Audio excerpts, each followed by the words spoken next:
तुमची मोठी आजी, मोठी आजी म्हणजे आईची आई. तुमच्या आईच्या आईची मी आई आहे.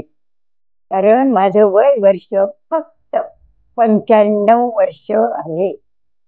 आणि तुम्ही ज्याच्यासाठी निघाले आहात ना, या बाईंनी मला असं सांगितलं की ही आपल्या विदर्भातली मुलं आहेत, वय वर्षे तुमची सांगितली, आणि म्हणाले की ते हातात झेंडा घेऊन निघाले. बाळांनो, पहिल्यांदा तर तुम्हाला भरभरून भरभरून आशीर्वाद देते. तुम्ही मला खूप खूप समाधान आणि आज सुख दिलंय ते करतायत त्याच्यामुळे. कारण मी जेव्हा जन्माला आले तेव्हा आपल्या देशाला झेंडा नव्हता. माझ्या जन्माच्या वेळेला आपल्या देशाला झेंडा मिळाला, तिरंगा झेंडा. त्याच्या आधी आपल्याला झेंडा आपल्या देशाचा म्हणून नव्हता, इंग्रजांचा होता. तुम्ही झेंडा हातात घेऊन निघाला आहात असं या ताईने मला सांगितलं. मला खूप खूप तुमचा अभिमान वाटतो.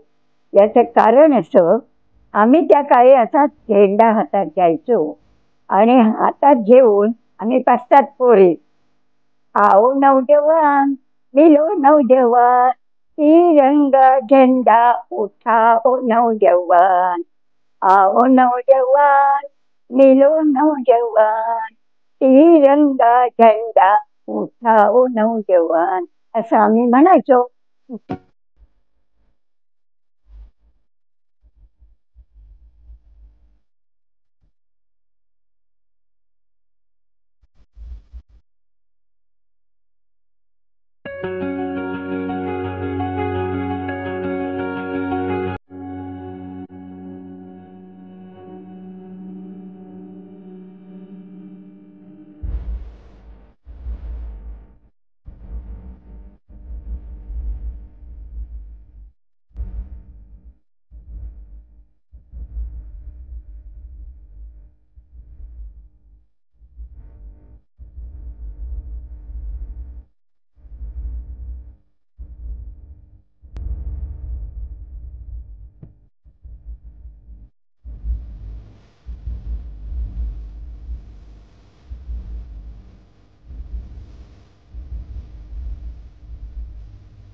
तुमचा हा प्रयोग सर्व सिद्धीने यशस्वी हो. तुम्ही जवळ असतात तर मी तुम्हाला प्रेमाने आणि माझ्या मनाला जे सुख होत आहे त्याने मिठी मारली असती, पण तुम्ही ते दूर आहात. आल्यानंतर मला जरूर भेटा आणि मग आजीच्या जवळ तुमच्यासाठी असलेलं बक्षीस घेऊन जा.